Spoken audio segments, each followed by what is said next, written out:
Well, it's happening. So Sancho is going to have a medical today. He arrived by private jet late last night, around about 9 p.m. our time, 10 p.m. local time.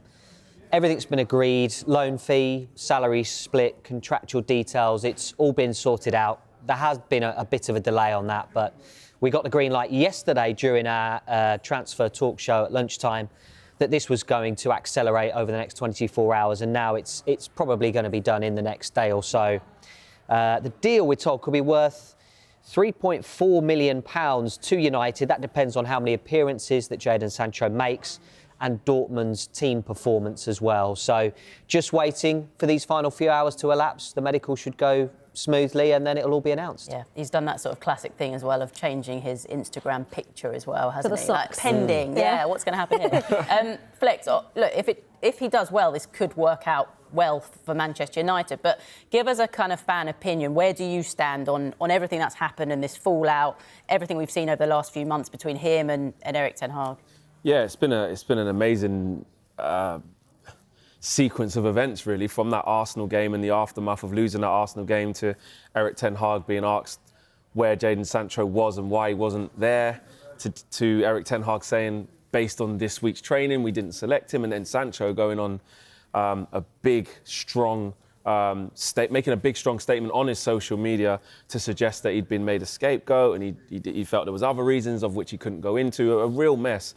To then get into a situation where there could have been a solution, according to reports, of the two reconciling, maybe apologies from Sancho's side, which we think didn't arrive, which we can see didn't arrive, and for it to just be untenable from there and no situation. And this is now a situation that had to happen in terms of the two going their separate ways, for now at least. Jadon Sancho needs to play football. He needs to reignite his career. He's a fantastic player.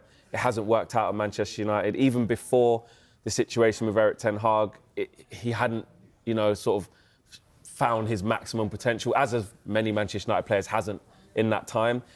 So it is really disappointing from a fan's perspective. But on a personal, I just saw it as that things happen in changing rooms and things happen between managers and players, but there's always a right and a wrong way to deal with things. And for me, I think that if Erik ten Hag wants to change the culture at Manchester United, I think if he wants to send a message that he's in control, I understand why he took the action he did. Some disagree in terms of that he should never have gone public and said the reason why he wasn't in the team, and that's probably 6 to 1, half a dozen the other. But I think, personally, a manager should be able to say, based on this week's training, this player didn't select it. We've seen it with Pochettino with Madueke.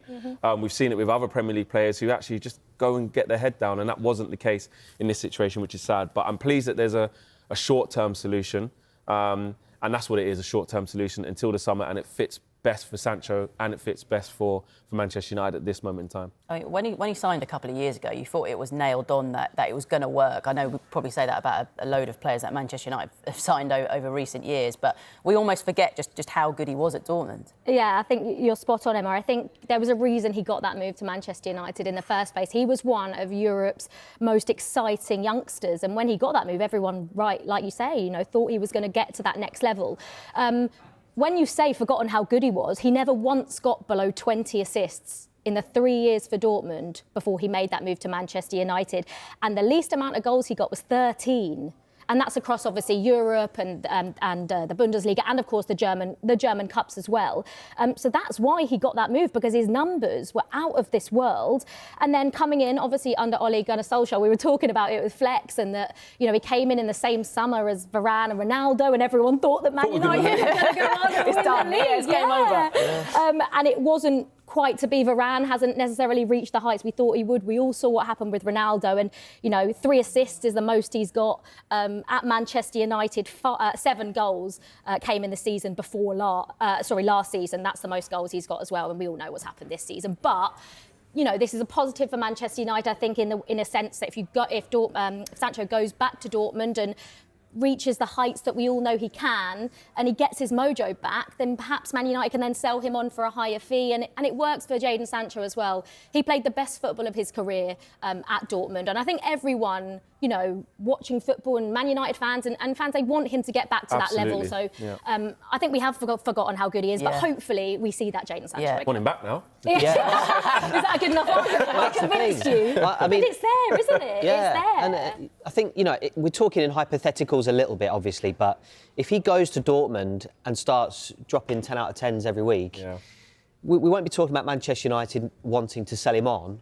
We'll be talking about we need to get Jadon Sancho into this Manchester United team. It cranks the pressure up on weird. Anthony. It's interesting if that does happen, though, Dave. Can you ever Because see it happening? If Eric Ten Hag is still there, yeah. that's something that Manchester United really have to weigh up, because look, the Ineos have come in and they could make different decisions, and they may even pull rank in the summer. Maybe Eric Ten Hag won't be here in the summer. Maybe he will. I don't know. But what I'm saying is that if he is, and Ineos see that he's done really well, maybe Sir Jim Ratcliffe could go, I tell you what, it all happened before I got here.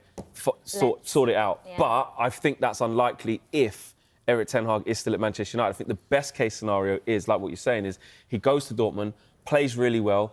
We were on Twitter and X seeing highlight reels of nutmegs and him getting goals and assists. You just so that he comes back. That's all Flex is Yeah, so looking that he for. comes back in the summer, and there's a good solution for Jadon Sancho, which is for him to get maybe even more suitors, which is good for his career. And Manchester United, if they do want to part ways with him on a permanent basis, which I in my opinion, I think would probably happen, they can sort of raise as much money as possible, because the pressure's on. If he doesn't do well and ends up not playing very well, and his stock doesn't rise, and Dortmund say, actually, that actually didn't work out, then Eric Ten Hag is still at Manchester United. Then Manchester United have an even bigger problem. So it's in everybody's best interest that he reignites his career. Hopefully it's the perfect place for him as well to relaunch something.